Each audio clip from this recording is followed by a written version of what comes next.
प्रशांत किशोर जी, देश में कहीं भी चुनाव होते हैं तो एक शगुफा आ जाता है, इलेक्शन कमीशन खराब है, ईवीएम खराब है। तेजस्वी जी ने कह दिया कि इलेक्शन कमीशन जो है वो कैंसर है। मैं आपसे पूछना चाहती हूं कि आप एक नई पार्टी हैं, क्या आप इस देश के जितने भी इंस्टीट्यूशंस हैं उन पर सिर्फ सवालिया निशान लगाएंगे? क्या ये आज बिगड़े हैं? क्या इनमें खामियां पहले भी थी? ये आज इतना उजागर होता है, पहले क्यों नहीं होता था? देखिए, इलेक्शन कमीशन को लेके आपने मुझे पहले भी इंटरव्यू में सवाल पूछा है। मैं उन लोगों में नहीं हूं जो कह रहा है कि बिल्कुल ही ये इन संस्थाओं की कोई विश्वसनीयता नहीं है या ईवीएम मैनिपुलेटेड है। लेकिन बंगाल चुनाव के समय भी मैंने कहा था कि इलेक्शन कमीशन प्रो इनकम्बेंट है, और ये ऐसा नहीं कि ये पहली बार है।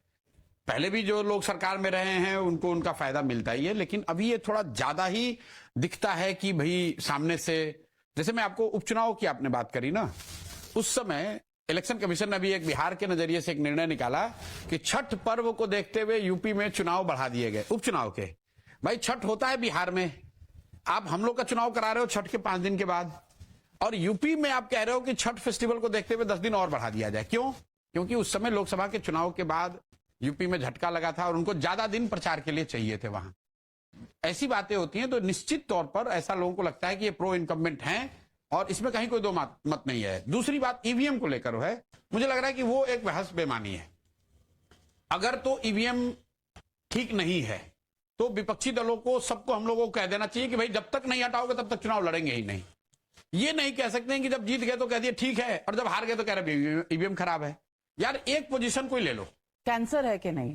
नहीं, वो तो शब्द का प्रयोग है, तेजस्वी यादव का अपना तरीका है, मैं उस पर नहीं जाऊंगा। लेकिन इन संस्थाओं की विश्वसनीयता पर निश्चित तौर पर जनमानस में एक प्रश्न चिन्ह जरूर है।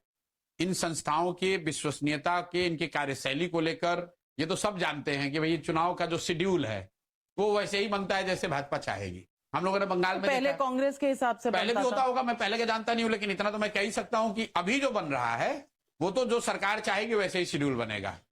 वो अपने प्रचार में, आप बताइए बंगाल में सुनिए, let me be the devil's advocate. एक मिनट, एक और प्राइम मिनिस्टर कह रहे हैं 1 नेशन 1 पोल, दूसरी ओर आप बंगाल में चुनाव करा रहे हो तो 7 फेज में करा रहे हो, ये चिंता की बात नहीं है। एक एक जिले को 7 भाग में करा रहे हो, क्यों? क्योंकि आपको उस तरह से कंट्रोल करना है। तो जब इस तरह का एक्शन इलेक्शन कमीशन लेता है तो निश्चित तौर पर जनमानस को ये लगता है कि भाई ये प्रो इनकम्बेंट है। मोदी जी कुछ बोल दे उस पर कार्रवाई नहीं होगी, सामने वाला कोई ऑपोजिशन वाले ने बोल दिया उस पर आप कार्रवाई कर दोगे। लेकिन हैविंग सेड सो, ये एडवांटेज हमेशा से इनकम्बेंट को रहा है। अभी जैसे मान लीजिए चीफ इलेक्शन कमीशन की नियुक्ति हुई है, अब सुप्रीम कोर्ट ने डिसीजन दिया कि सुप्रीम कोर्ट के चीफ जस्टिस उसके मेंबर होने चाहिए। अगले दिन सरकार ने कानून बना दिया।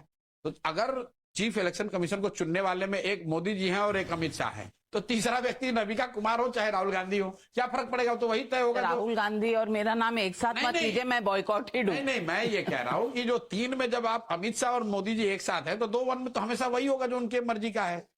तो कहीं ना कहीं इन बातों को, अगर चीफ जस्टिस वहां होते तो चीफ इलेक्शन कमीशन की विश्वसनीयता थोड़ी बढ़ती। ऐसा अब वो, तो अब उन्होंने तो काम, मैं एक और सवाल पूछती